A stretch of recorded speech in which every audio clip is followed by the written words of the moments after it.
ಅದು ಕೂಡ ಕಷ್ಟ. ಈಗ ಸಣ್ಣ ನಾನು ಅರ್ತ್ ನಾನು ಆ ಇಂಟೆನ್ಷನಲ್ ಅದನ್ನ ತಗೊಂಡ್ರೆ ಅದ್ರ ಹಿಂದೆ ಬರೋ ಕಷ್ಟ ಎಂತದ್ದಾದ್ರೂ ಫೇಸ್ ಮಾಡಬೇಕು.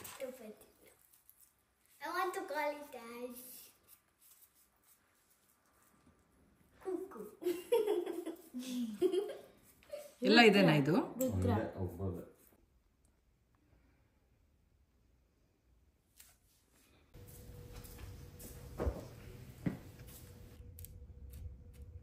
ಓಕೆನಾ? ನಾನು ಆ ಕ್ಲಾಸ್ ಕೊಡ್ತೀನಿ ಇದಪ್ಪ. ಅದಕ್ಕೆ ಅವರು ನೀವೇ ತಾನೇ ಫೌಂಡರು, ಅದಕ್ಕೆ ನೀವೇ ನೇಮ್ ಇರಿ ಅಂತ ಹೇಳ್ಬಿಟ್ಟು ಅವ್ರು ಏನ್ ಇಟ್ಟಿದ್ದಾರೆ ಅಂದ್ರೆ ಫಸ್ಟ್ ಮಿಸ್ಟೇಕ್ ಕಾಣಿಸಿರೋದು ಝೂಸ್ ಮೇ ಅಂತ. ನಮಸ್ತೆ, welcome back to Shri Aadya Kannada vlogs from USA. ಹೇಗಿದ್ದೀರಾ ಎಲ್ಲರೂ? ನಾವೆಲ್ಲರೂ ತುಂಬಾ ಚೆನ್ನಾಗಿದ್ದೀವಿ, ನೀವೆಲ್ಲರೂ ಚೆನ್ನಾಗಿದ್ದೀರಾ ಅಂತ ಭಾವಿಸ್ತಾ ಇವತ್ತಿನ ವ್ಲಾಗ್ ಸ್ಟಾರ್ಟ್ ಮಾಡೋಣ. ಯಾರಾದರೂ ಹೊಸಬ್ರು ನಮ್ಮ ಚಾನಲ್ ನೋಡ್ತಾ ಇದ್ರೆ ಪ್ಲೀಸ್ ಒಂದು ಲೈಕ್ ಮಾಡಿ, ಸಬ್ಸ್ಕ್ರೈಬ್ ಮಾಡಿ, ವಿಡಿಯೋ ಕಂಟಿನ್ಯೂ ಮಾಡಿ ಅಂತ ಕೇಳ್ಕೊತೀನಿ. ಇವತ್ತಿನ ವ್ಲಾಗ್ ಸೋಮವಾರ ಬೆಳಗ್ಗೆಯಿಂದ ಶುರು ಮಾಡ್ತಿದ್ದೀನಿ.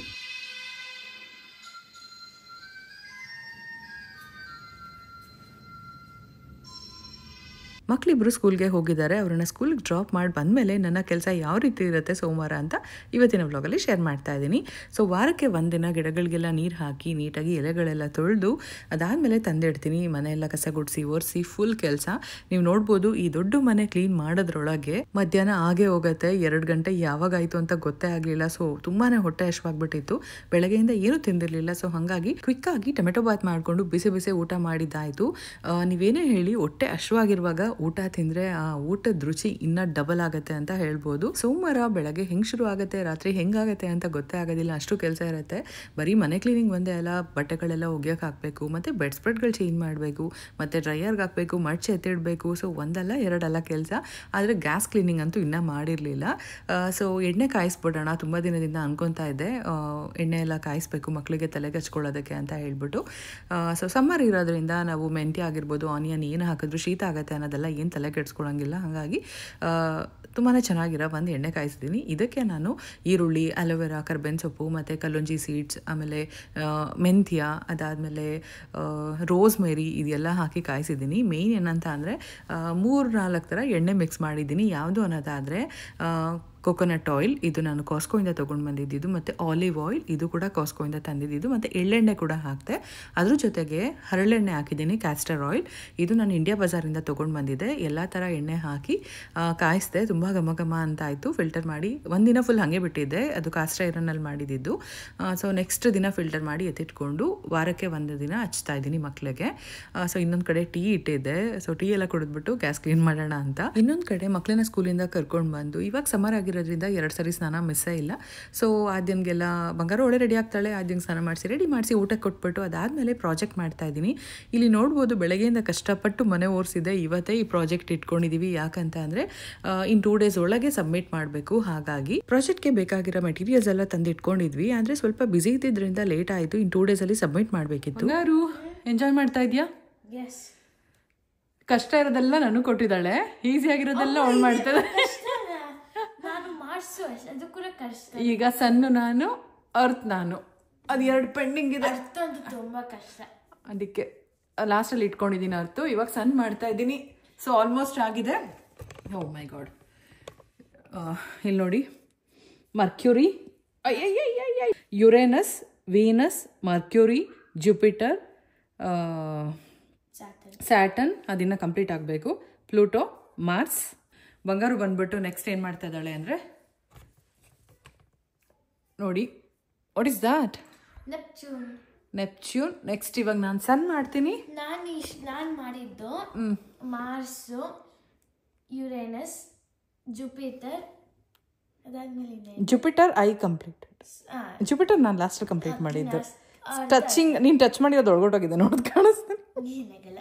ಅದಾದ್ಮೇಲೆ ನೀವು ಮಾಡಿದ್ದು Saturn, Venus, Mercury, Pluto, Jupiter, Pluto.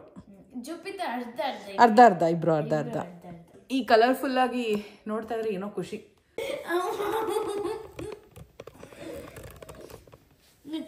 అది వచ్చినాయి ఇంత లేజీగా ఉంటాయి. every day 6 o'clock or 7 o'clock we will take them to the ಹೆಂಗ್ ಬಂಗಾರು ಸರ್ ಇವಾಗ ನೀವು 6 ಎದ್ದೊಳ್ತೀರಲ್ವಾ 6 ಎದ್ಬಿಟ್ಟು 7:15 ಸ್ಕೂಲ್ ಹೋಗ್ತೀರಾ ನಿಮ್ಮ ಅಪ್ಪ ರೆಡಿ ಆಗ್ಬಿಟ್ಟು 8:30 ಆಫೀಸ್ ಹೋಗುತ್ತೆ ಮನೆ ಕೆಲಸ ಕ್ಲೀನಿಂಗು ಅದು ಟ್ರೈನಿಂಗು ಅದೆಲ್ಲ ಆದ್ರೆ ಸ್ನಾನ ಗೀನ ಅದು ಎಲ್ಲ ಒಂದ್ ಕಡೆ ಆದ್ರೆ ಹೌಸ್ ಕ್ಲೀನ್ చేసిందరంట ಆಮೇಲೆ ಹೌಸ್ ಕ್ಲೀನ್ ಮಾಡಿದಾರಂತೆ ಆಮೇಲೆ ಇನ್ನೊಂದೇನೆ ನಾವೆಲ್ಲರೂ ಇವಾಗ ಎಕ್ಸಾಂಪಲ್ ಇದು ನನಗೆ ಗೊತ್ತಿ ನೋಡಿ ಮೊನ್ನೆ ಶುಕ್ರವಾರ ಗೆಟ್ ಟುಗೆದರ್ಗೆ ಹೋಗ್ತಾ ಇದೀವಿ ಅನ್ಕೋ ಹೆಂಗೆ ಅವಾಗೆಲ್ಲ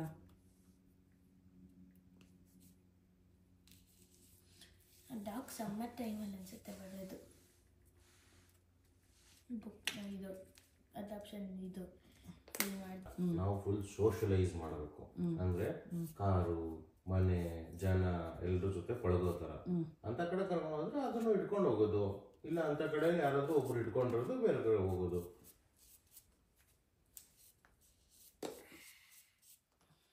Can you give me a pen box? Can you give me a pen box, please? Can you give me a pen box? Pen box. ಕಳಿಸ್ಲಾ ಬೇಡ Please, Papa, Mummy, please, Mummy, please, Mama, please ಅಮ್ಮ please, Mama. Everybody says please, Papa. Please, Mama, please, Mama. Please, Mama, please, Mama. Please. Don't say no, don't say no. Blinds decide just ಸ್ಟೆಪನ್ ಮಾಯಲ್ಲಿ ಆಮೇಲೆ sudden ಆಗಿ ಇಂಡಿಯಾಗೆ ಹೋಗ್ತೀವಿ ಅಂತ ಆದ್ರೆ ಅವಾಗ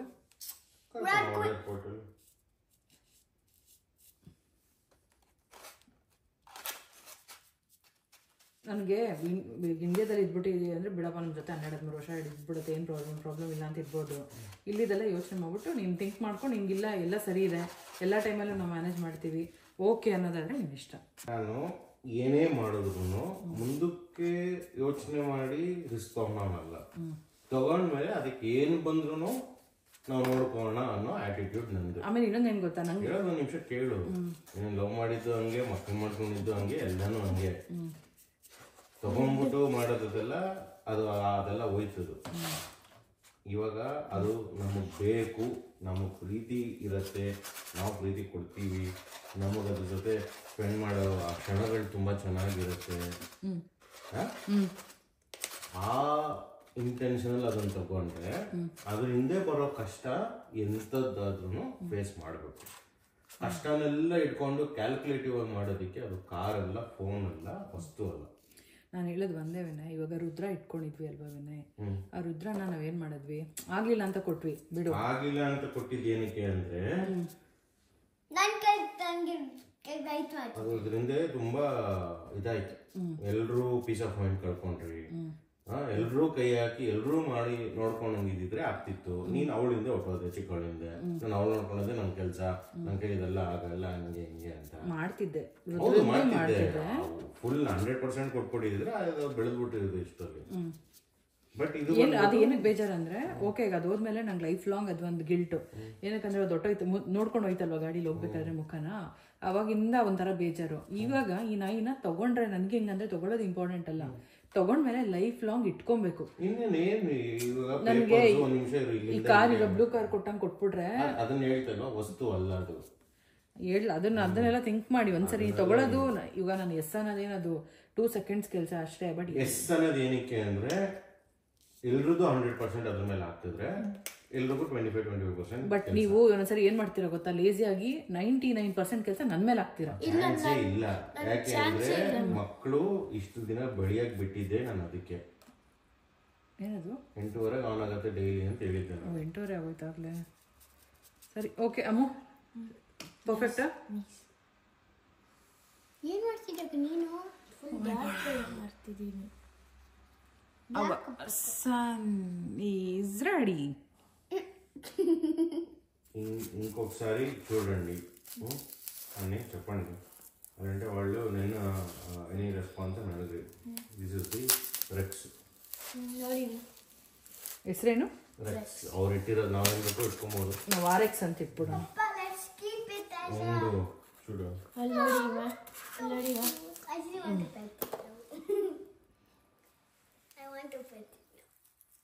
I want to call it as Cuckoo. ಎಲ್ಲ ಇದೆನಾ ಇದು? ಒಬ್ಬರು No, let's call it Rex for a bit, and after let's call another name. Let's call him Rudra. లేదు ఫ్రైడే కార్ ఎత్తుకొని 11 hours తోలుకొని పోయి తోలుకొని వస్తా. ಡಾಗಕ್ಕೂ ಅಯ್ಯಲ್ಲ 11 hours. ಹಾಗೆ ನ್ಯಾಚುರಲ್ ಆಗಿ ಇಲ್ಲಿ ನಮ್ಮ ಕಾನ್ವರ್ಸೇಷನ್ ಅಂತ ಶೇರ್ ಮಾಡಿದೆ. ನಿಮ್ಗಾಗಲೇ ಗೊತ್ತಾಗಿರ್ಬೋದು, ಒಂದು ನಾಯಿ ತೊಗೊಂಡು ಬರೋದಕ್ಕೋಸ್ಕರ ಇಷ್ಟೊಂದೆಲ್ಲ ಕಾನ್ವರ್ಸೇಷನ್ ಆಗ್ತಾ ಇದೆ ನಮ್ಮ ಮನೆಯಲ್ಲಿ. ಸೊ ಹಾಗೆ ಶೇರ್ ಮಾಡಿದೆ. ಕಳಿಸ್ತಾ ಇದ್ದೀನಿ details. Mama, you say yes? ಕಳಿಸ್ತಾ After so many days, you finally said yes. When I command 7 to 2. ನನಗೇನು ಬಂಗಾರು ನಂಗೆ ಇಷ್ಟ ಇಲ್ಲ ಅಂತಲ್ಲ ಬಂಗಾರು, ನಿಂಗೆ ಗೊತ್ತಿಲ್ವಾ, ನಾನು ಒಂದ್ಸರಿ ತೊಗೊಂಡ್ಮೇಲೆ ನಾನು 100% ಪ್ರೀತಿ ಕೊಟ್ಟು ಸಾಕ್ತೀನಿ, ಇಲ್ಲ ಅಂತಲ್ಲ. ಆದರೆ ಅದು ಬೇಕು ನಮ್ಮ ಪ್ರಾಡಕ್ಟ್. ನನಗೂ ಬೇಕಲ್ಲಪ್ಪ, ಇದು ಅರ್ಥ ಮಾಡಬೇಕಲ್ಲ. We say yes? ಸರಿ, ನಂಗೆ ಅದು ಕೊಟ್ಬಿಡು, ಗ್ರೀನ್ ತಗೋ, ನೀನು ತಗೋ, ಎಲ್ಲ ಕ್ಲೀನ್ ಮಾಡ್ತಿದ್ನಲ್ಲ, ಹೇಳ್ಬೇಕು ತಾನೆ. ತಗೋ. ನಿಮಗೆ ಇವಾಗಲೇ ಗೊತ್ತಾಗಿರ್ಬೋದು ಯಾವ ಪ್ರಾಜೆಕ್ಟ್ ಕೊಟ್ಟಿದ್ದಾರೆ, ಏನು ಮಾಡ್ತಿದ್ದೀವಿ ಅಂತ. ವಿಡಿಯೋ ಎಂಡ್ವರೆಗೂ ನೋಡಿ ಗೊತ್ತಾಗುತ್ತೆ ಸೊ ಯಾವ ರೀತಿ ಬರುತ್ತೆ ಅಂತ. ನಾಯಿ ತೊಗೊಂಡು ಬರಬೇಕು ಅನ್ನೋದಕ್ಕೋಸ್ಕರ ಇಷ್ಟೆಲ್ಲ ಕಾನ್ವರ್ಸೇಷನ್ ಆಯಿತು. ಈ ವಿಷಯದಲ್ಲಿ ಅವ್ರು 3 ಜನ ಒಂದಾಗ್ಬಿಡ್ತಾರೆ, ನಾನೇ ಸಪ್ರೇಟ್ ಆಗಿರ್ತೀನಿ. ಸೊ ಫೈನಲ್ ಆಗಿ ಒಪ್ಕೊಂಡಿದ್ದೀನಿ, ನೋಡೋಣ ಏನಾಗುತ್ತೆ ಅಂತ. ಇನ್ನೊಂದು ಕಡೆ ಎಲ್ಲ ಕೆಲಸ ಮುಗಿಸಿ ಮತ್ತು ಇವಾಗ ಸ್ನಾನ ಎಲ್ಲ ಮಾಡ್ಕೊಂಡು ಬಂದೆ, ಮಕ್ಕಳನ್ನು ಮಲಗಿಸಿದ್ದಾಗಿತ್ತು. ಅದಾದಮೇಲೆ ಇದೆಲ್ಲ ಡ್ರೈ ಆಗೋದಕ್ಕೆ ಇಟ್ಟಿದ್ದೆ. ಇಲ್ಲಿ ಗೊತ್ತು ಪೇಂಟ್ ಎಲ್ಲ ಚೆಲ್ಬಿಟ್ಟಿದ್ಲು ಆದ್ಯ, ಅದನ್ನೆಲ್ಲ ಕ್ಲೀನ್ ಮಾಡಿ ಸ್ನಾನ ಮಾಡ್ಕೊಂಡು ಬರೋಷ್ಟರಲ್ಲಿ ಸಿಕ್ಕಾಬಿಟ್ಟೆ ಟೈರ್ಡ್ ಆಗಿಬಿಟ್ಟಿತ್ತು. ಸೊ ಈ ರೀತಿ ಮಾಡಿಟ್ಟಿದ್ದೀವಿ, ಇನ್ನು ಕಂಪ್ಲೀಟ್ ಮಾಡಬೇಕು. ನಾಳೆ ಫುಲ್ಲು ರೆಡಿ ಮಾಡಿಬಿಟ್ಟು ಅವಳದು ಪ್ರೆಸೆಂಟೇಷನ್ ಇದೆ, ಸೊ ಅದು ನೋಡೋಣ, ವಿಡಿಯೋ ಮಾಡಿ ತೋರಿಸ್ತೀನಿ. ಇನ್ನು ಇದು ಅರ್ತ್ ಎಲ್ಲ ಈಗ ನೋಡೋಕೆ ಒಳ್ಳೆ ಬಾಲ್ ಥರ ಇದೆ, ಬಟ್ ಕಂಪ್ಲೀಟಾಗಿ ರೆಡಿ ಆದಮೇಲೆ ಒಂದ್ಸರಿ ತೋರಿಸ್ತೀನಿ ನಿಮಗೆ. ಇನ್ನು ಇವತ್ತು ಸಿಕ್ಕಾಪಟ್ಟೆ ಕೆಲಸ ಆಯಿತು ಅಂತ ಹೇಳ್ಬೋದು. ಪ್ರಾಜೆಕ್ಟದು ಒಂದು, ಮನೆ ಕೆಲಸ ಒಂದು, ಸೊ ಕಂಪ್ಲೀಟ್ ದಿನ ಹಿಂಗೆ ಹೋಯ್ತು ಅಂತಲೇ ಗೊತ್ತಾಗಿಲ್ಲ. ಇವತ್ತು ಮಂಡೇ ಹೆಂಗೋಯ್ತು ಅಂತಲೂ ಗೊತ್ತಾಗಿಲ್ಲ, ಹಂಗಾಗಿತ್ತು.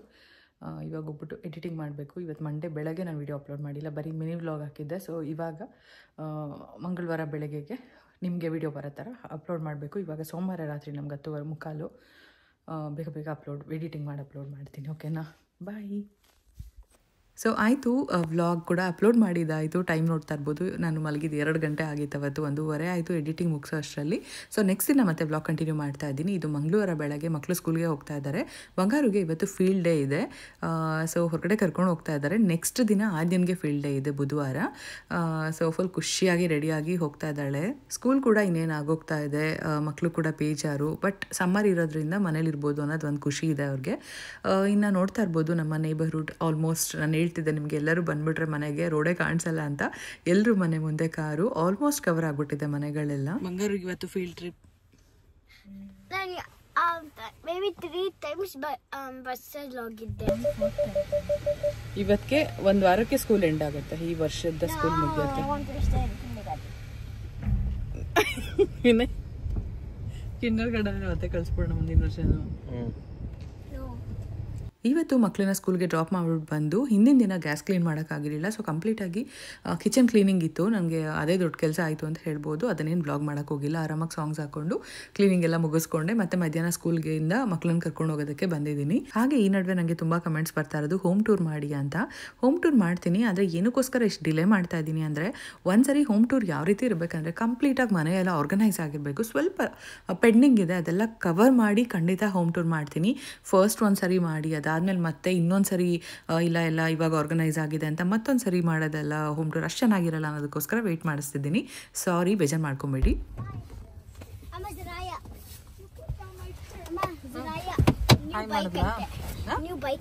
ನ್ಯೂ ಬೈಕಾ? ನೋಡು, ಸೈಕಲ್ ತೊಗೊಂಡ್ಬರ್ತಾ ಇದ್ದಾಳೆ ಇಷ್ಟೊಂದು ದಿನದಿಂದ. ಸೀಟ್ ಬೆಲ್ಟ್ ಹಾಕೊಂಡು ಕೂತ್ಕೊಳ್ಳೋ. ಬ್ರದರ್ಸ್ ನೇಮ್ ಎಂತೆ? ಇಲೈಜಾ. ಹೆಂಗಿತ್ತಪ್ಪ field trip? Nice. Ice cream ತಿಂದಂತೆ, ಫೇಸ್ ತಿಂದಂತೆ. ಮನೆಗೆ ಹೋಗಿ ಮಾತಾಡೋಣ ನೆಕ್ಸ್ಟ್. ಮಕ್ಕಳನ್ನ ಸ್ಕೂಲಿಂದ ಕರ್ಕೊಂಡು ಬಂದೆ, ತುಂಬಾ ಎಂಜಾಯ್ ಮಾಡಿದ್ಲಂತೆ ಬಂಗಾರು. ಅದಾದಮೇಲೆ ಅವ್ರಿಗೆ ಫ್ರೆಶ್ ಅಪ್ ಎಲ್ಲ ಆದರು, ಸ್ನಾನ ಎಲ್ಲ ಆದಮೇಲೆ ದೋಸೆ ಹಾಕ್ಕೊಟ್ಟಿದ್ದೀನಿ. ದೋಸೆ ಮತ್ತು ಇವಾಗ ಕಡಲೆಕಾಯಿ ಬೀಜ ಚಟ್ನಿ ಮಾಡಿ ಕೊಟ್ಟೆ ಇಬ್ರಿಗೂ. ಸೊ ತಿಂತಾ ಇದ್ದಾರೆ. ನೆಕ್ಸ್ಟು ಮತ್ತೆ ನಮ್ಮ ಪ್ರಾಜೆಕ್ಟ್ ಇವಾಗ ಮುಂದುವರಿಯುತ್ತೆ. ಆಲ್ಮೋಸ್ಟ್ ಡಿಸ್ಕಷನ್ ಎಲ್ಲ ಆಗಿದ್ದು, ನಾನು ಒಪ್ಕೊಂಡಿದ್ದೆ ನೀನು ನಾಯಿನ ತೊಗೊಂಡು ಬರಬೇಕು ಅನ್ನೋದ್ರೊಳಗೆ, ಅಂದರೆ ದುಡ್ಡು ಕಳಿಸ್ಬೇಕು. ಅದರೊಳಗೆ ಗೊತ್ತಾಯಿತು ಅವರು ಫೇಕ್ ಐಡಿಯಿಂದ ಮೆಸೇಜಸ್ ಮಾಡ್ತಾಯಿದ್ರು, ಅವ್ರ ನಂಬರ್ ಎಲ್ಲ ಫೇಕು. ಈ ಥರ ಎಷ್ಟೊಂದು ಸರಿ ಚೀಟ್ ಮಾಡಿದ್ದಾರೆ ಅಂತ. ಸೊ ಆದಷ್ಟು ತುಂಬಾ ಎಚ್ಚರಿಕೆಯಿಂದ ಇರಬೇಕು. ಎಲ್ಲ ಕಡೆ ಈ ರೀತಿ ಫೇಕ್ ಮಾಡೋರು ಜಾಸ್ತಿನೇ ಇರ್ತಾರೆ. ಸೊ ಇದನ್ನು ನಾನು ನಿಮಗೆ ತಿಳಿಸ್ಕೊಡ್ಬೇಕಾಗಿತ್ತು. ಒಂದು ಸರಿ ನೀವು ಯಾರಿಗಾದ್ರೂ ಏನಾದರೂ ಒಂದು ವಿಷಯಕ್ಕೆ ದುಡ್ಡು ಹಾಕೋದಕ್ಕೆ ಮೊದಲು ದಯವಿಟ್ಟು ಒಂದು ಸರಿ ನೋಡಿ ಅವರು ಜೆನ್ಯೂನ್ನ ಅಥವಾ ಬೇರೆ ಏನಾದರೂ ಕಂಪ್ಲೇಂಟ್ಸ್ ಇದೆಯಾ ಅವ್ರ ಮೇಲೆ ಯಾವ ರೀತಿ ಅನ್ನೋದೆಲ್ಲ ಆದಷ್ಟು ಹುಷಾರಾಗಿರಬೇಕು. ಯಾಕಂದರೆ ಕಷ್ಟಪಟ್ಟು ದುಡ್ದಿಟ್ಟಿರೋ ಅಂಥ ಹಣ ಯಾರೋ ಮೋಸ ಮಾಡಿ ತೊಗೊಂಡೋದ್ರೆ ಅದಕ್ಕೆ ತುಂಬಾ ನೋವಾಗತ್ತಲ್ವ. ಅದಕ್ಕೋಸ್ಕರ ಇದೊಂದು ನಮ್ಮ ಎಕ್ಸ್ಪೀರಿಯನ್ಸ್ನ ಶೇರ್ ಮಾಡಬೇಕಿತ್ತು ಅಂತ ಅನ್ನಿಸ್ತು, ಹಾಗಾಗಿ ಶೇರ್ ಮಾಡಿದೆ. ಆದರೆ ಮಕ್ಕಳು ತುಂಬಾ ಇಷ್ಟಪಟ್ಟಿರೋದ್ರಿಂದ ಖಂಡಿತ ಒಂದು ಡಾಗ್ ಅಂತೂ ಕೊಡಿಸ್ತೀವಿ. ಏನಾಗ್ತಿದೆ ಅಂತ ಅಂದರೆ ನಮಗೆ ಇಷ್ಟ ಆಗೋ ಅಂಥ ನಾಯಿ ತುಂಬಾ ಚೆನ್ನಾಗಿರುತ್ತೆ, ತುಂಬ ಇಷ್ಟಪಟ್ಟಿರ್ತೀವಿ. ಆದರೆ $3,500-4,000 ಮೇಲಿರುತ್ತೆ. ಸೊ ಅಷ್ಟೊಂದು ದುಡ್ಡು ಕೊಟ್ಟು ತೊಗೊಳ್ಳೋದು ವರ್ತಾ ಅಥವಾ ಏನು ಮಾಡೋದು ಅಂತ ಯೋಚನೆ ಮಾಡ್ತಾ ಇದ್ದೀವಿ. ಸದ್ಯಕ್ಕೆ ಇವಾಗ ಸಮ್ಮರ್ ಹಾಲಿಡೇಸ್ ಸ್ಟಾರ್ಟ್ ಆಗ್ತಾ ಇರೋದ್ರಿಂದ ಫಸ್ಟು ಏನು ಮಾಡಬೇಕು, ಅವರ ಮಕ್ಕಳನ್ನ ಹೇಗೆ ಎಲ್ಲಿ ಕರ್ಕೊಂಡು ಹೋಗ್ಬೇಕು ಅಥವಾ ಏನು ಇದೆಲ್ಲ ಪ್ಲ್ಯಾನ್ ಮಾಡ್ತಾ ಇದ್ದೀವಿ. ಬಟ್ ಬಂಗಾರು ಅಷ್ಟೆಲ್ಲ ಇಷ್ಟಪಡ್ತಾ ಇರೋದ್ರಿಂದ ಕೊಡಿಸ್ಬೇಕಂತ ನಾನಂತೂ ಡಿಸೈಡ್ ಆಗಿಬಿಟ್ಟಿದ್ದೀನಿ. ಹಾಗೆ ನಿಮಗೆ ಅನಿಸ್ತಾ ಇರ್ಬೋದು ಏನಿದು ಪ್ರಾಜೆಕ್ಟ್ ಮಾಡ್ತಾ ಇದ್ದೀನಿ, ಯಾಕೆ ಇದ್ರ ಬಗ್ಗೆ ಮಾತಾಡ್ತಾ ಇಲ್ಲ ಅಂತ. ಯಾಕೆ ನಾನು ಜಾಸ್ತಿ ಹೇಳ್ತಾ ಇಲ್ಲ ಅನ್ನೋದಾದರೆ ಬಂಗಾರು ನಿಮ್ಮೆಲ್ರಿಗೋಸ್ಕರ ಒಂದು ಪ್ರೆಸೆಂಟೇಷನ್ ರೆಡಿ ಮಾಡಿದ್ದಾಳೆ. ಅಂದರೆ ಅವಳೇ ಒಂದು ವಿಡಿಯೋ ಮಾಡಿದ್ದಾಳೆ, ಅದನ್ನು ನಿಮಗೆ ಶೇರ್ ಮಾಡಬೇಕು. ಇವತ್ತಿನ ದಿನ ಈ ಪ್ರಾಜೆಕ್ಟ್ ಎಲ್ಲ ಮಾಡಿದ ಮೇಲೆ ನೆಕ್ಸ್ಟ್ ದಿನನೇ ಸಬ್ಮಿಟ್ ಮಾಡಬೇಕಾಗಿತ್ತು. ಸ್ಕೂಲಲ್ಲಿ ಕೂಡ ಪ್ರೆಸೆಂಟೇಷನ್ ಇತ್ತು. ಸೊ ಈ ರೆಡಿ ಮಾಡಿದ ಮೇಲೆ ಅವಳು ವಿಡಿಯೋ ಮಾಡಿದ್ದಾಳೆ. ಅದನ್ನು ಪೋಸ್ಟ್ ಮಾಡಲ ಏನು ಮಾಡಲಿ ಅಂತ ಇನ್ನೂ ಯೋಚನೆ ಮಾಡ್ತಾ ಇದ್ದೀನಿ. ನಿಮ್ಗೆ ಹೇಗೆ ಅನ್ಸುತ್ತೆ, ಅವಳ ಪ್ರೆಸೆಂಟೇಷನ್ ಯಾವ ರೀತಿ ಇರುತ್ತೆ ಅಂತ ಕೇಳಬೇಕಾ, ಅವಳ ಎಕ್ಸ್ಪ್ಲನೇಷನ್ ಕೇಳಬೇಕಾ, ಅದೊಂದು ಕಮೆಂಟಲ್ಲಿ ತಿಳಿಸಿ. ನಿಮ್ಗೆ ಇಷ್ಟ ಆಗಿತ್ತು ಅಂದರೆ ನೆಕ್ಸ್ಟ್ ವ್ಲಾಗಲ್ಲಿ ಖಂಡಿತ ಶೇರ್ ಮಾಡ್ತೀನಿ. Sun, Mercury, Venus, Earth, Mars, Jupiter, Saturn, Uranus, Neptune, Pluto, Makemake, Eris, Haumea. ಆಮೇಲೆ ಈ ಸೀರೀಸ್ ಬಂದು ಮಾರ್ಸ್ ಮತ್ತು ಜುಪಿಟರ್ ಮಧ್ಯದಲ್ಲಿ ಬರುತ್ತೆ. ಇದೆಲ್ಲ ಏನು ಅಂತ ಎಕ್ಸ್ಪ್ಲೈನ್ ಮಾಡಪ್ಪ. ಈ 5 ಪ್ಲಾನೆಟ್ಸ್ ಬಂದ್ಬಿಟ್ಟು ಪ್ಲಾನೆಟ್ಸ್ ಅಲ್ಲ, ಅದು ಡ್ವಾರ್ಫ್ ಪ್ಲಾನೆಟ್ಸ್. ಯಾಕಂದರೆ ಅದು ಪ್ಲಾನೆಟ್ಸ್ ಯಾಕೆ ಕನ್ಸಿಡರ್ ಮಾಡಿಲ್ಲ ಅಂದರೆ ಅದಕ್ಕೆ ತ್ರೀ ಸ್ಟೆಪ್ಸ್ ಇರುತ್ತೆ ಪ್ಲಾನೆಟ್ಸ್ ಅಂತ ಇದಿರಬೇಕು ಅಂತ. ಫಸ್ಟ್ ಬಂದ್ಬಿಟ್ಟು ಆರ್ಬಿಟ್ ಮಾಡಬೇಕು ಸಣ್ಣ, ಅದು ಓಕೆ ಮಾರುತ್ತೆಲ್ಲ. ಅದಾದಮೇಲೆ ಸ್ಫೀರಿಕಲ್ ಇರಬೇಕು due to its own gravity, ಅದು ಕೂಡ ಮಾರುತ್ತದು. ಆದರೆ ಇದು ಒಂದು ರಾಂಗಾಗಿ ಇದು ಫೇಲ್ ಆಗಿರೋದು, ಕ್ಲಿಯರ್ ಇಟ್ಸ್ ನೇಬರ್ಹುಡ್ ಅಂತ. ಇವಾಗ ಇದು ಒಂದು ಡ್ವಾರ್ಫ್ ಪ್ಲಾನೆಟ್ ಇದೆ ತಾನೆ, ಇದೆಲ್ಲ ನಾನು ಅನಿಸ್ತಿದ್ದೀನಿ. ಯಾಕಂದರೆ ಅದು ಡೆಬ್ರಿಸ್ ಸ್ಟಫ್, ರಾಕ್ಸು, ಡಸ್ಟು ಆ ಥರ ಎಲ್ಲ ಇರೋದಕ್ಕೆ ಅದು ಪ್ಲಾನೆಟ್ ಅಲ್ಲ ಅಂತ ಹೇಳ್ತಾರೆ. ಇದೆಲ್ಲ ನೋಡಿ, ಇದೆಲ್ಲ ಆರ್ಬಿಟಲ್ಲಿ ಫುಲ್ ಕ್ಲಿಯರ್ ಆಗಿದೆ. ಇಲ್ಲಿ ಕೂಡ ನಾನು ಈ ಥರ ಹಾಕ್ತೀನಿ, ಅದರಲ್ಲೆಲ್ಲ ಆ ಥರ ಡೆಬ್ರಿಸ್ ಇದೆ ಅಂತ ಅದರಲ್ಲಿ ಪ್ಲಾನೆಟ್ ಎಲ್ಲ ಡ್ವಾರ್ಫ್ ಪ್ಲಾನೆಟ್ ಅಂತಾರೆ. ಇವಾಗ ಇದನ್ನು ಕಂಪ್ಲೀಟ್ ಮಾಡ್ಕೊಳ್ಳೋಣ ಮಗನೇ. ಕಂಪ್ಲೀಟ್ ಮಾಡಿಕೊಂಡು ನೀಟಾಗಿ ಕನ್ನಡ ಮತ್ತು ಇಂಗ್ಲೀಷಲ್ಲಿ ಎರಡರಲ್ಲೂ ಕೂಡ ನಿನ್ನ ಇವಾಗ ಪ್ರೆಸೆಂಟೇಷನ್ ಇರುತ್ತಲ್ವ ಆ ಥರ ಮಾಡಿಬಿಟ್ಟು ಅದನ್ನು ಇದಕ್ಕೆ ಇನ್ಕ್ಲೂಡ್ ಮಾಡೋದು ಬೇಡ, ಸೆಪ್ರೇಟ್ ವಿಡಿಯೋ ಹಾಕೋಣ, ಯಾವುದಾದ್ರೂ ಮಕ್ಳಿಗೆ ಯೂಸ್ ಆಗಲಿ ಅಂತ. ಸರಿನಾ?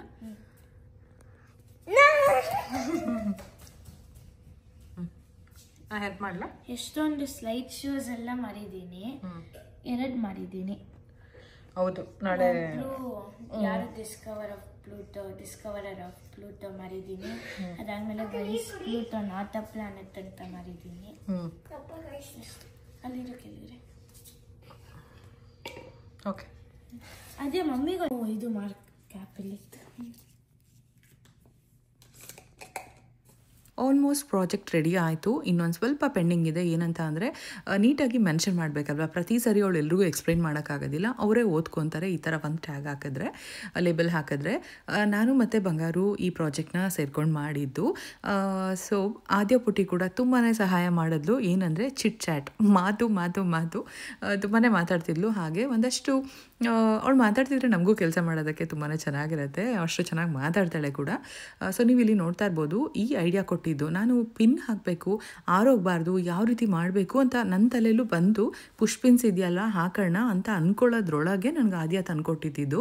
ನನಗೆ ಫುಲ್ ಸರ್ಪ್ರೈಸ್ ಆದೆ, ಏನಪ್ಪ ಅದಂಗೆ ಇಷ್ಟೊಂದು ಬುದ್ಧಿ ಇದೆ ಅಂತ ಹೇಳ್ಬಿಟ್ಟು. ತುಂಬಾ ಕ್ರಿಯೇಟಿವ್ ಆಗಿ ಬಂತು ಕೂಡ. ಏನಂದರೆ ಈ ಥರ ಲೇಬಲ್ ಎಲ್ಲ ಮಾಡಬೇಕಾದ್ರೆ ಅದ್ರ ಮೇಲೆ ಒಂದು ಪರ್ಲ್ದು ಒಂದು ಡಾಟ್ ಇದೆ ಅಲ್ವಾ, ಪರ್ಲ್, ಅದು ತುಂಬಾ ಚೆನ್ನಾಗಿ ಕಾಣಿಸ್ತಾ ಇತ್ತು. ಸ್ಕೂಲಲ್ಲಿ ಕೂಡ ತುಂಬಾ ಇಷ್ಟಪಟ್ರಂತೆ ಎಲ್ಲರೂ. ಹಾಗೆ ನಾವು ಮಾಡಿರೋ ಅಂಥ ಈ ಸೋಲಾರ್ ಸಿಸ್ಟಮ್ ಈ ಪ್ಲ್ಯಾನೆಟ್ಸ್ ಎಲ್ಲ ಯಾವ ರೀತಿ ಬಂದಿದೆ ಅಂತ ನನಗೆ ಕಮೆಂಟ್ಸಲ್ಲಿ ತಿಳಿಸಿ. ಹಾಗೆ ನಾವು ತುಂಬಾ ಟ್ರೈ ಮಾಡಿದ್ವಿ ಕಂಪ್ಲೀಟಾಗಿ ನಾವು ಎಲ್ಲ ಯಾವ ರೀತಿ ಮಾಡ್ತಾ ಇದ್ದೀವಿ, ಸನ್ ಆಗಿರ್ಬೋದು, ಪ್ಲೂಟೋ ಆಗಿರ್ಬೋದು, ಅಥವಾ ಜುಪಿಟರ್ಸ್ ಎಲ್ಲ ಪ್ರತಿಯೊಂದು ಕೂಡ ಸಪ್ರೇಟಾಗಿ ವೀಡಿಯೋಸ್ ಮಾಡೋಣ ಅಂತ ಟ್ರೈ ಮಾಡಿದ್ವಿ ಫಸ್ಟ್ ದಿನ. ಆದರೆ ತುಂಬಾ ಕೆಲಸ ಆಗ್ತಿತ್ತು ಮತ್ತು ತುಂಬ ಟೈಮ್ ತೊಗೊಳ್ಳೋದ್ರಿಂದ ಅಷ್ಟು ನನ್ನ ಹತ್ರ ಕೂಡ ಸ್ಟೋರೇಜ್ ಇರಲಿಲ್ಲ. ಸರಿ, ನೆಕ್ಸ್ಟ್ ಟೈಮ್ ಯಾವಾಗಾದರೂ ಯಾರಿಗಾದ್ರೂ ಇಂಟ್ರೆಸ್ಟ್ ಇತ್ತು ಅಂದರೆ ಡೀಟೇಲಾಗಿ ಮಾಡಿ ಒಂದು ವೀಡಿಯೋನೇ ಅಪ್ಲೋಡ್ ಮಾಡೋಣ ಅಂತ ಹೇಳ್ಬಿಟ್ಟು ಈ ರೀತಿ ಮಾಡಿದ್ವಿ. ಸೊ ನೋಡ್ತಾ ಇರ್ಬೋದು ಯಾವ ಥರ ಬಂದಿದೆ ಅಂತ. ನಿಮಗೆ ಡೌಟ್ ಕೂಡ ಬರ್ಬೋದು, ಇನ್ನೊಂದು ವಾರದಲ್ಲಿ ಸ್ಕೂಲ್ ಮುಗ್ದೋಗ್ತಾ ಇದೆ, ಇವಾಗ ಏನು ಪ್ರಾಜೆಕ್ಟ್ ಅಂತ. ಹೌದು, ಇದು ಈ ವರ್ಷದ ಕೊನೆಯ ಪ್ರಾಜೆಕ್ಟ್ ಮತ್ತು ಪ್ರೆಸೆಂಟೇಷನ್ ಆಗಿರುತ್ತೆ. ಇದಕ್ಕೆ ಮಾರ್ಕ್ಸ್ ಕೂಡ ಇದೆ. ಹಾಗೆ ಯಾವ ರೀತಿ ಮಾಡ್ತಾರೆ, ಎಷ್ಟು ಕ್ರಿಯೇಟಿವ್ ಆಗಿ ಮಾಡ್ತಾರೆ ಅದನ್ನೆಲ್ಲ ನೋಡಿ ಒಂದು 2-3 ಜನನ ಸೆಲೆಕ್ಟ್ ಕೂಡ ಮಾಡಿ ಅವಾರ್ಡ್ಸ್ ಕೂಡ ಕೊಡ್ತಾರೆ. ಸೊ ಅದೆಲ್ಲ ನಾನು ನಿಮಗೆ ಮುಂದಿನ ವ್ಲಾಗ್ಗಳಲ್ಲಿ ಶೇರ್ ಮಾಡ್ತೀನಿ. ಹಾಗೆ ಇನ್ನೊಂದು ವಿಷಯ ಶೇರ್ ಮಾಡ್ಕೋಬೇಕಾಗಿತ್ತು, ಏನಂದರೆ ಚಿಕ್ಕ ವಯಸ್ಸಲ್ಲಿ ನನಗೆ ಈ ಥರ ಮಾಡಬೇಕಂತ ತುಂಬಾ ಆಸೆ ಇತ್ತು. ಆದರೆ ಅಮ್ಮನಿಗೆ ಅಷ್ಟು ಗೊತ್ತಾಗ್ತಿರ್ಲಿಲ್ಲ. ನನಗೆ ಏನಾದರೂ ಕ್ರಿಯೇಟಿವ್ ಆಗಿ ಮಾಡ್ಬೇಕನ್ಸುತ್ತೆ, ಅಷ್ಟು ಹೆಲ್ಪ್ ಯಾರಾದರೂ ಬೇಕಿತ್ತು. ಬಟ್ ಹಂಗಾಗಿ ನನ್ನ ಕನಸನ್ನು ಇವಾಗ ಬಂಗಾರು ಈಡೇರಿಸಿದಾಳೆ ಅಂತ ಹೇಳ್ಬೋದು. ಸೊ ನನ್ನ ಐಡಿಯಾಸಿಂದ ಇಬ್ಬರು ಸೇರಿ ಒಂದು ಪ್ರಾಜೆಕ್ಟ್ ರೆಡಿ ಮಾಡಿದ್ದೀವಿ. ಯಾವ ರೀತಿ ಇದೆ ಅಂತ ಕಮೆಂಟಲ್ಲಿ ತಿಳಿಸಿ. ಹಾಗೆ ನೆಕ್ಸ್ಟ್ ವ್ಲಾಗೋಸ್ಕರ ವೆಯ್ಟ್ ಮಾಡ್ತಾ ಇರಿ. ಇನ್ನೊಂದು ಕಡೆ ನಾನಿಲ್ಲಿ ಒಂದು ರೆಸಿಪಿ ಶೇರ್ ಮಾಡೋಣ ಅಂತ ಹಾಗೆ ಇನ್ಕ್ಲೂಡ್ ಮಾಡಿದೆ. ಪಡವಲಕಾಯಿ ಸಾಂಬಾರು ಮಾಡ್ತಾ ಇದ್ದೀನಿ, ಅಂದರೆ ಅಡ್ಲಕಾಯಿ ಸಾರು ಅಂತ ಹೇಳ್ತೀವಲ್ಲ. ಕೆಲವರು ಪಡವಲಕಾಯಿ ಅಂತಾರೆ, ಕೆಲವರು ಅಡ್ಲಕಾಯಿ ಅಂತಾರೆ. ಸೊ ನೀವು ಯಾವ ರೀತಿ ಕರಿತೀರಾ ಅಂತ ಶೇರ್ ಮಾಡಿ. ಹಾಗೆ ನಾನಿಲ್ಲಿ ಫಸ್ಟು ಕಡಲೆಬೇಳೆನ ತೊಳೆದ್ಬಿಟ್ಟು ನೆನೆಸಿಟ್ಟಿದ್ದೀನಿ ಮತ್ತು ಪಡವಲಕಾಯಿ ಕೂಡ ಸಣ್ಣದಾಗಿ ಕಟ್ ಮಾಡಿ ಇಟ್ಟಿದ್ದೀನಿ. ಇನ್ನೊಂದು ಕಡೆ ಮಿಕ್ಸಿ ಜಾರಲ್ಲಿ ನಾನಿಲ್ಲಿ ಚಕ್ಕೆ, ಲವಂಗ, ಶುಂಠಿ, ಬೆಳ್ಳುಳ್ಳಿ, ಅದಾದಮೇಲೆ ಈರುಳ್ಳಿ ಮತ್ತು 1 ಟೊಮೆಟೊ, ಸ್ವಲ್ಪ ತೆಂಗಿನಕಾಯಿ ತುರಿ, ಹಾಗೆ ಹುರ್ಗಡ್ಲೆ ಹಾಕಿ ಮಟನ್ ಸಾಂಬಾರಿಗೆ ಧನಿಯಾ ಪೌಡರ್ ಅಮ್ಮ ಮಾಡಿ ಕೊಟ್ಟಿದ್ದಾರಲ್ವ, ಆ ಪೌಡರ್ ಕೂಡ ಹಾಕಿ ನೀಟಾಗಿ ನುಣ್ಣಗೆ ರುಬ್ಕೊಂಡಿದ್ದೀನಿ. ಸ್ವಲ್ಪ ನೀರು ಹಾಕಿ ರುಬ್ಕೊಂಡ್ರೆ ಸಾಕಾಗುತ್ತೆ. ಬೇಕು ಅಂತ ಅಂದರೆ ಮೆಣಸು ಅಥವಾ ಗಸಗಸೆ ಅಥವಾ ಹಸಿಮೆಣಸಿನ್ಕಾಯಿ ಏನು ಬೇಕಾದರೂ ಹಾಕೊಬೋದು. ನಾನು ಸಿಂಪಲಾಗಿ ಇಷ್ಟೇ ಹಾಕ್ತೆ. ಇನ್ನೂ ಒಂದು ಕಡೆ ನಾನಿಲ್ಲಿ ನಾನು ಆಲ್ರೆಡಿ ಹೇಳ್ದೆ ಅಲ್ವಾ ಕಡಲೆಬೇಳೆ ನೆನೆಸಿಟ್ಕೊಂಡಿದ್ದೆ ಅಂತ, ಒಂದು ಅರ್ಧ ಗಂಟೆ ನೆನೆದ್ರೆ ಸಾಕಾಗುತ್ತೆ. ತುಂಬ ಹೊತ್ತು ನೆನೆದ್ರೆ ಮೆತ್ತಗಾಗ್ಬಿಡುತ್ತೆ. ಮಸಾಲೆ ರೆಡಿ ಆಯಿತು ಅಂತ ಅಂದರೆ ತುಂಬಾ ಬೇಗ ಆಗೋಗುತ್ತೆ ಈ ಸಾಂಬಾರು. 3-4 ಸ್ಪೂನಷ್ಟು ಎಣ್ಣೆ ಹಾಕಿ ಒಂದು ಅರ್ಧ ಈರುಳ್ಳಿನ ಸಣ್ಣದಾಗಿ ಹಚ್ಚಿ ನೀಟಾಗಿ ಒಂದ್ಸರಿ ಫ್ರೈ ಮಾಡ್ಕೊಬೇಕು. ಈರುಳ್ಳಿ ಕೆಂಪಗಾಗೋವರೆಗೂ ಫ್ರೈ ಮಾಡ್ಕೊಬೇಕಾಗುತ್ತೆ. ಅದಾದಮೇಲೆ ಕಟ್ ಮಾಡಿ ಇಟ್ಕೊಂಡಿರೋ ಅಂಥ ಪಡವಲಕಾಯಿ ಹಾಗೆ ನೆನೆಸಿಟ್ಕೊಂಡಿರೋ ಅಂಥ ಕಡಲೆಬೇಳೆ ಹಾಕಿ ನೀಟಾಗಿ ಒಂದ್ಸರಿ ಎಣ್ಣೆಯಲ್ಲಿ ಹಸಿ ವಾಸನೆ ಹೋಗೋವರೆಗೂ ಫ್ರೈ ಮಾಡ್ಕೊಬೇಕು. ಒಂದು 2-3 ನಿಮಿಷ ಫ್ರೈ ಮಾಡಿಕೊಂಡ್ರೆ ಸಾಕಾಗುತ್ತೆ. ಅದಾದಮೇಲೆ ಇದಕ್ಕೆ ನಾನು ಸ್ವಲ್ಪ ಅರಿಶಿನ ಪುಡಿ ಹಾಗೆ ರುಚಿಗೆ ಎಷ್ಟು ಬೇಕಾಗುತ್ತೆ ಅಷ್ಟು ಉಪ್ಪು ಕೂಡ ಒಂದೇ ಸರಿ ಹಾಕ್ಕೊಂಡಿದ್ದೀನಿ. ನೀಟಾಗಿ ಒಂದ್ಸರಿ ಮಿಕ್ಸ್ ಮಾಡಿಕೊಂಡು ಮೊದಲೇ ರುಬ್ಬಿಟ್ಕೊಂಡಿರೋ ಅಂಥ ಮಸಾಲೆ ಹಾಕಿ ಹಸಿ ವಾಸನೆ ಹೋಗೋವರೆಗೂ ಚೆನ್ನಾಗಿ ಫ್ರೈ ಮಾಡ್ಕೊಬೇಕಾಗತ್ತೆ. ಮಸಾಲೆನ ಎಷ್ಟು ಚೆನ್ನಾಗಿ ಫ್ರೈ ಮಾಡ್ತೀವೋ ಅಷ್ಟು ಚೆನ್ನಾಗಿ ಸಾರು ಬರುತ್ತೆ. ಯಾಕಂದರೆ ಎಲ್ಲನೂ ಹಸಿ ಮಸಾಲೆ ಹಾಕಿರೋದ್ರಿಂದ. ಇಲ್ಲ ಸ್ವಲ್ಪ ಇನ್ನೂ ಚೆನ್ನಾಗಿ ಬರಬೇಕು ಅನ್ನೋದಾದರೆ ಸೆಪರೇಟ್ ಬಾಣಲಿನಲ್ಲಿ ನಾವು ಇವಾಗ ಏನೇನು ರುಬ್ಬೋದಕ್ಕೆ ಹಾಕಿದ್ವಿ ಅಲ್ಲ, ಅದನ್ನೆಲ್ಲ ಒಂದು 2 ಸ್ಪೂನ್ ಎಣ್ಣೆನಲ್ಲಿ ನೀಟಾಗಿ ಫ್ರೈ ಮಾಡಿಕೊಂಡು ಆರದ್ಮೇಲೆ ಮಿಕ್ಸಿ ಮಾಡಿಕೊಂಡ್ರು ಕೂಡ ಆಗುತ್ತೆ, ಅಂದರೆ ಮಸಾಲೆ ರುಬ್ಕೊಂಡ್ರು ಕೂಡ ಆಗುತ್ತೆ. ಸೊ ಇಲ್ಲಿ ಒಂದು 4-5 ನಿಮಿಷದಷ್ಟು ಕಾಲ ನೀಟಾಗಿ ಫ್ರೈ ಮಾಡಿದಾದಮೇಲೆ ಅದೇ ಜಾರಲ್ಲಿ ನೀರು ಕೂಡ ಆ್ಯಡ್ ಮಾಡಿಕೊಂಡು ಕನ್ಸಿಸ್ಟೆನ್ಸಿ ನೋಡಿಕೊಂಡು ಮಿಕ್ಸ್ ಮಾಡ್ಕೋಬೇಕಾಗತ್ತೆ. ಹಾಗೆ ಉಪ್ಪು ಕೂಡ ಚೆಕ್ ಮಾಡ್ಕೊಬೇಕು ಈ ಟೈಮಲ್ಲಿ ಕರೆಕ್ಟಾಗಿದೆಯಾ ಅಂತ ಹೇಳ್ಬಿಟ್ಟು. ಸೊ ಒಂದು ಕುದಿ ಬಂದಮೇಲೆ ಲಿಡ್ ಕ್ಲೋಸ್ ಮಾಡಿಬಿಟ್ಟು 3 ಪ್ರೆಷರ್ ಬರೋವರೆಗೂ ವೆಯ್ಟ್ ಮಾಡಿ ಸ್ಟವ್ ಆಫ್ ಮಾಡಿ ತಣ್ಣಗಾದ್ಮೇಲೆ ಕುಕ್ಕರ್ ಲಿಡ್ ಓಪನ್ ಮಾಡಿದ್ರೆ ಈ ರೀತಿ ಸಾಂಬಾರು ರೆಡಿ ಆಗಿದೆ. ನಾನಿಲ್ಲಿ ಬಿಸಿ ಬಿಸಿ ಅನ್ನದ ಜೊತೆ ಹಾಗೆ ನೆಕ್ಸ್ಟ್ ದಿನ ದೋಸೆಗಾಗೋ ಥರ ಮಾಡಿದ್ದೀನಿ. ತುಂಬಾ ಚೆನ್ನಾಗಿತ್ತು. ನನ್ನ ಹಳೆ ವ್ಯೂವರ್ಸ್ಗಾಗಿದ್ದರೆ ಗೊತ್ತಿರುತ್ತೆ, ನಾನು ಸುಮಾರು ಸರಿ ಈ ರೆಸಿಪೀಸ್ ಎಲ್ಲ ಶೇರ್ ಮಾಡಿರ್ತೀನಿ. ಸೊ ನೋಡ್ತಾ ಇರ್ಬೋದು. ಇದ್ರ ಜೊತೆಗೆ ಅವಾಗಲೇ ಹೇಳ್ದಂಗೆ ಬಿಸಿ ಬಿಸಿ ಅನ್ನ ಊಟಕ್ಕೆ. ಮೊದಲಿಗೆ ಅನ್ನ ಸಾರು ತುಪ್ಪ ಜೊತೆ ಊಟ ಮಾಡಿ ಲಾಸ್ಟಲ್ಲಿ ಅದೇ ಸಾರು ಜೊತೆ ಸ್ವಲ್ಪ ಮೊಸರು, ಗಟ್ಟಿ ಮೊಸರು ಮಿಕ್ಸ್ ಮಾಡ್ಕೊಂಡು ತಿಂದರೆ ಟೇಸ್ಟ್ ಅಂತೂ ತುಂಬಾ ಚೆನ್ನಾಗಿರುತ್ತೆ. ಟ್ರೈ ಮಾಡಿ ಒಂದ್ಸರಿ. ಹಾಗೆ ನೋಡಿದ್ರಿ ಅಲ್ವಾ ಫ್ರೆಂಡ್ಸ್, ಇದಾಗಿತ್ತು ಇವತ್ತಿನ ವ್ಲಾಗ್. ಇವತ್ತಿನ ವ್ಲಾಗ್ ತುಂಬಾ ಸಿಂಪಲ್ ಆಗಿತ್ತು. ಐ ಹೋಪ್ ನಿಮ್ಮೆಲ್ಲರಿಗೂ ಇಷ್ಟ ಆಗಿರುತ್ತೆ ಅಂತ. ಇವತ್ತಿನ ವ್ಲಾಗ್ ಇಷ್ಟ ಆಗಿತ್ತು ಅಂದರೆ ಲೈಕ್ ಮಾಡಿ, ಶೇರ್ ಮಾಡಿ, ಕಮೆಂಟ್ ಮಾಡಿ, ಸಬ್ಸ್ಕ್ರೈಬ್ ಮಾಡಿ, ಸಪೋರ್ಟ್ ಮಾಡಿ. ಮತ್ತೆ ನೆಕ್ಸ್ಟ್ ವ್ಲಾಗಲ್ಲಿ ಸಿಗ್ತೀನಿ. ಅಲ್ಲಿವರೆಗೂ ವೆಯ್ಟ್ ಮಾಡ್ತಾ ಇರಿ. Thank you so much for watching. ಹಾಗೆ ಕಮೆಂಟ್ಸ್ ಮಾಡೋದಂತೂ ಮರಿಬೇಡಿ, ಬಂಗಾರು ಪ್ರೆಸೆಂಟೇಷನ್ ವಿಡಿಯೋ ಬೇಕಾ ಬೇಡವಾ ಅಂತ ಹೇಳ್ಬಿಟ್ಟು. ಮತ್ತೆ ನೆಕ್ಸ್ಟ್ ವ್ಲಾಗಲ್ಲಿ ಸಿಗ್ತೀನಿ. Thank you.